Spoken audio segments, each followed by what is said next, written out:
The U.S. Attorney General Bill Barr has taken the unusual step of authorizing federal prosecutors to investigate possible irregularities in the presidential election. His move follows days of attacks on the election process from Donald Trump, so far without any credible evidence.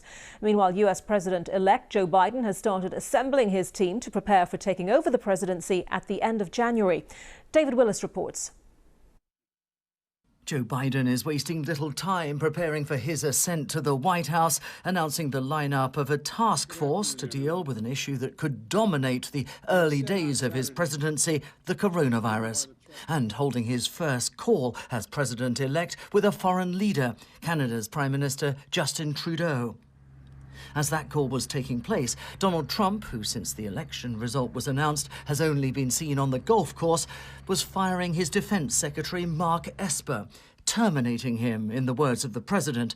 It's thought other high-profile administration officials could soon follow Mr. Esper out the door. The president has yet to concede the election, and his team is mounting legal challenges in multiple states. The top Republican in the U.S. Congress told lawmakers Mr. Trump was fully entitled to contest the outcome. The core principle here is not complicated. In the United States of America, all legal ballots must be counted. Any illegal ballots must not be counted. The process should be transparent or observable by all sides, and the courts are here to work through concerns. And after meeting with Mitch McConnell, the Attorney General Bill Barr announced that the U.S. Justice Department would be involving itself in investigations into voter fraud.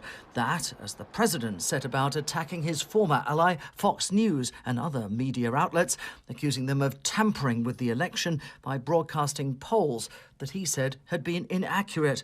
Fox later cut off the White House press secretary as she sought to explain Donald Trump's refusal to concede. You don't take these positions because you want an honest election. You don't oppose an audit of the vote because you want an accurate count. You don't oppose our efforts at sunlight and transparency because you have nothing to hide. You take these positions because you are welcoming fraud and you are welcoming illegal voting. Well, I just think we have to be very clear. She's charging the other side is welcoming fraud and welcoming illegal voting. Unless she has more details to back that up, I can't in good countenance continue showing you this. It all points to a messy and rancorous transition period with less than 10 weeks to go before Inauguration Day. David Willis, BBC News, Los Angeles. Well, let's get more on this probe into alleged voting irregularities now from Shara Torres-Pelosi, who's Professor of Law at Stetson University, joining us now from St. Petersburg, Florida. Thank you very much for talking to us on BBC News today. Your reaction, first of all, to what William Barr is doing, escalating the legal challenges from state level to federal level. What is this going to mean for the transition? So the Department of Justice always has the ability to look into allegations of fraud in federal elections. But, pardon me, so far there is no evidence of widespread fraud. OK, and in fact, in this letter to prosecutors, William Barr, urges the idea that, they shouldn't be investigating fanciful claims and doesn't mention any evidence of irregularities himself. A previous guest we spoke to said that that was just to provide him with some kind of cover, and that, in fact, he is trying to basically enable, in his words, President Trump to kind of delay the transition. I mean, would you agree with that assessment?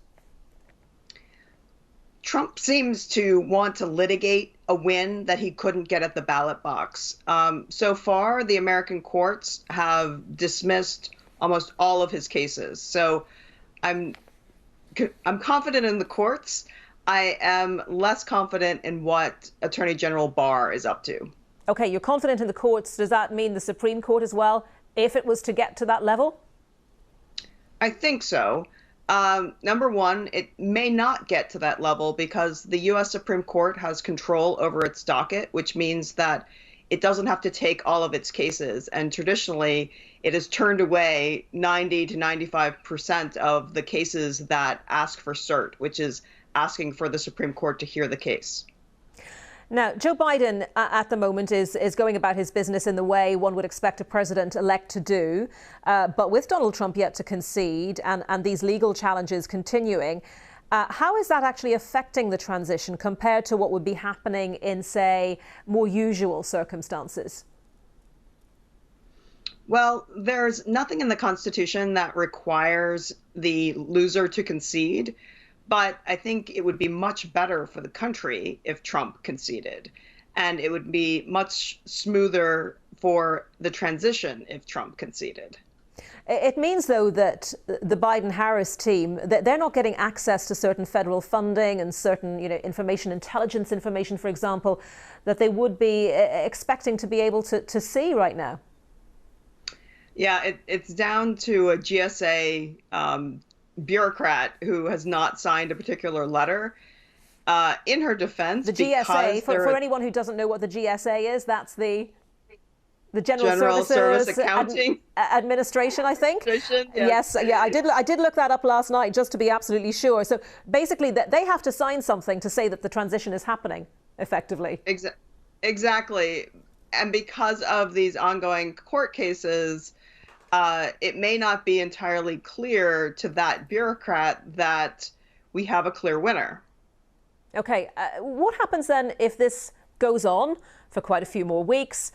We get to the date where the Electoral College meets. Donald Trump potentially is refusing to accept that he has lost, hasn't conceded. There's never been a situation like this, has there? So, what actually happens? Is he eventually going to vacate the White House, or is someone close to him, perhaps a member of his family, going to persuade him that that's what he has to do if, none of these cases come to anything and, no evidence has been presented so far? So constitutionally, the man who gets 270 Electoral College votes will be the next president. That does not look like it's going to be Donald Trump.